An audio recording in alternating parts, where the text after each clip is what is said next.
At this time, the commission will reconvene in open session to take any votes on item number 3, and we'll proceed to item number 4. Mr. Clerk, could you please take the roll? Commissioner Baas. Present. Chairman Posnanski. Present. Mr. Chairman. Thank you. Before we begin, I do want to take note of one thing. While we were considering item number 3, there was some suggestion that candidates who had not received a sufficient number of signatures, their nomination papers had been allowed to participate in elections before and had been placed on the ballot. Based on our review of that, that is not the case. In particular, I believe the example was provided was Ms. Peggy West. The challenge to Ms. Peggy West's nomination papers was never brought before this commission. That challenge arose after the election. So just wanted to make that for the record. With that, I think we are prepared to move forward with votes with respect to each challenge specifically. First, call a vote on whether to sustain the challenge to the nomination papers of Mr. Sullivan and remove him from the ballot. So the question before you is to challenge, to sustain, as I understand, to sustain the challenge and remove candidate Sullivan from the ballot. And a motion? That's a motion. That's a motion. Okay, so. Mr. Baas? We heard certainly the facts, the evidence. We reviewed the materials that were provided by the challenger, by the respondent. And in essence, this comes down to an interpretation of Wisconsin Statute, Chapter 8.04. And if that were the end of the discussion, I think that would be a relatively easy decision for the commission.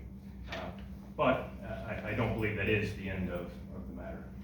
If we look at Wisconsin Statute 5.01 sub 1, it provides that chapters 5 through 12, inclusive of 8.04 certainly, shall be construed, language is mandatory, shall be construed to give effect to the will of the electors, if that can be ascertained from the proceedings, notwithstanding any informality or failure to fully comply with some of their provisions. This boils down to some extent about election integrity, but we have absolutely no evidence from which it can be inferred that the signatures of the electors on the nomination papers of Mr. Sullivan should be set aside. The facts, which are largely not in dispute, the challenger has conceded that there is no reason to question the legitimacy and accuracy of the signatures of the actual electors that appear on those nomination papers. The challenger has contended that 501 sub 1 somehow does not apply to Chapter 8.04. I find that position to be without merit. By its terms, Section 501 sub 1 clearly applies to Chapter 8.04. The nomination papers that are at issue, we heard some argument that those somehow do not contain the signatures of electors. And I believe we were presented with the argument that there are many cases that have so found that to be a conclusion. None of those cases were provided to the commission for our review. And in fact, in looking at the nomination papers themselves, they refer to the signatures of electors. So I am not persuaded that we are somehow not within the ambit of Chapter 501 sub 1 when construing Chapter 8.04. I think it clearly falls within the scope of 5.01. I also would note that I think we are to some extent constrained by the holding of the Supreme Court in the Lancer versus Kokonis decision. And because of that, I do think we must construe 8.04 as directory. I quote from Lancer, which is the Supreme Court in 1974, statutes giving directions as to the mode and manner of conducting elections will be construed by the courts as directory unless the non-compliance with their terms is expressly declared to be fatal or will change or render doubtful the result, as where the statute merely provides that certain things shall be done in a given manner and time without declaring that conformity to such provisions is essential to the validity of the election. Again, that language comes from the Supreme Court in 1974. The current statute, 8.04, we've heard today, was passed in 1979. The legislature is presumed to know how the courts have interpreted and ruled upon its acts, its legislation. Armed with this knowledge, the legislature clearly could have acted to make the language in chapters 5 through 12 more mandatory where it deemed appropriate, including in section 8.04. It has not. What we also know is that the legislature clearly knows how to do this. If we look at Wisconsin statute 6.84 sub 2, we are given guidance with respect to how that section should be interpreted, and it provides, leading off with, notwithstanding section 5.01 sub 1. So we know that the legislature can act where appropriate, and if it wanted 8.04 to be mandatory and not directory, it could have so provided. It has not. I would also note from the respondents' materials, examples of statutes that have been held directory and not mandatory included statute 6.41, which used even stronger language than the language in 8.04, where it referenced that failure to comply would deem an act void, which I deem to be stronger than the language in 8.04. But nonetheless, that language was held directory and not mandatory.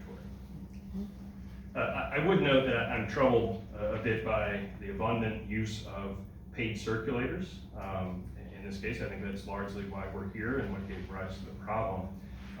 But nonetheless, the evidence suggests that each candidate, in particular on current motion, Mr. Sullivan, sought verification that its circulators were not circulating for other candidates.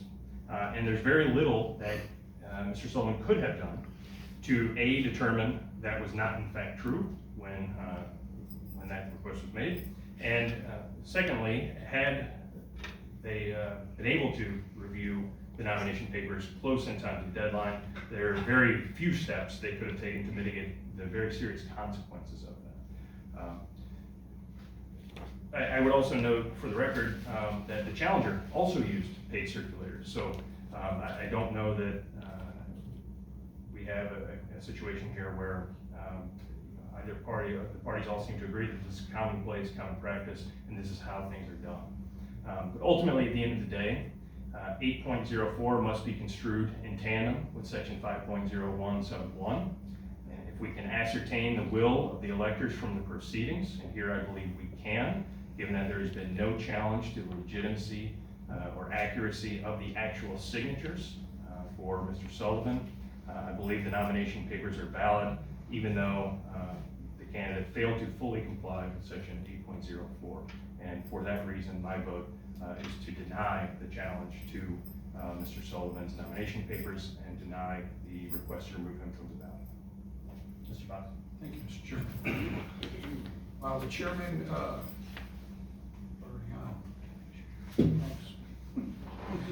the chairman clearly stated the facts, the majority of which are in no way, shape, or form in dispute by me. And I thank you for clearing up the business about former Representative West. This country, the citizenry of the county of Milwaukee needs to understand how their elections work. They need them to be clear. They need them to not require a room full of attorneys to understand it. That is why I gave weight to 8.4. I do not in any way 8.04. I in no way negate 5.01. But given the tone and tenor of this country, given the fact that we're talking about an election where we're going to turn the keys over for government, I think it's not too much to ask that you get the starting block correct, that you in fact get your nomination papers in correctly before you take over running an entire government. Nor do I believe that the electors would in any way, shape, or form be disenfranchised, given the fact that there would be 4 other candidates of similar bent that they could vote for. While I absolutely and unequivocally want everybody to be able to vote, I think the electors in this case still have the right to vote. You can still have a write-in campaign. Directory mandatory. That's That's lawyer talk. If you put it in a law, it's a law. You shouldn't have to go zigzagging through 15 books and use Westlaw to understand your government. That's a problem. That's why I am voting to sustain and remove the signatures. It's as simple as that.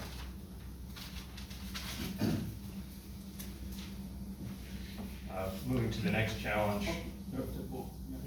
We just did. Okay, call the vote. On the motion, Commissioner Baas. Sustain. Chairman Posnanski. One aye, one no. The motion fails and candidate Sullivan shall remain on the ballot. Turning next to the challenge to the nomination papers of Mr. Kennedy and the request to remove him from the ballot. Call the vote. I'll make my record, Mr. Baas.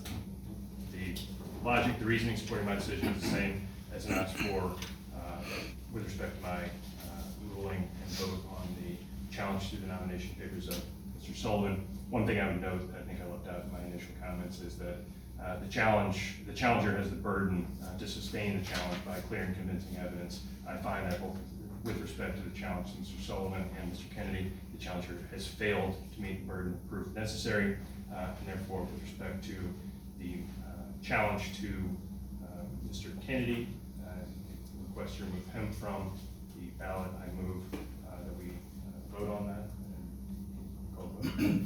Oh, I'd like to speak to that. Again, despite our differences, I would agree with the chairman. I would have,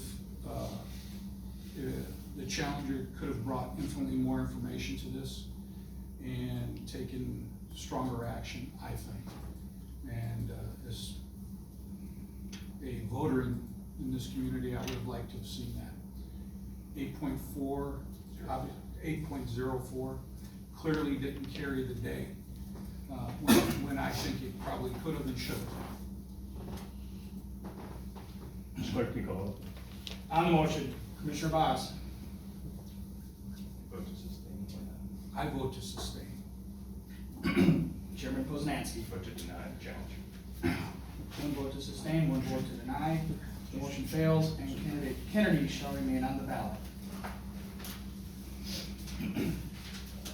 Mr. Chairman, the next order of business is item 4. Mr. Clerk, could you read item 4 into the record, please? Item number 4, the drawing of ballot positions for the upcoming election. Julietta? Talking Julietta. about American elections, we're gonna do it out of a hat that's been used since the 70s or something like that. That's what makes us Americans, that's a great thing.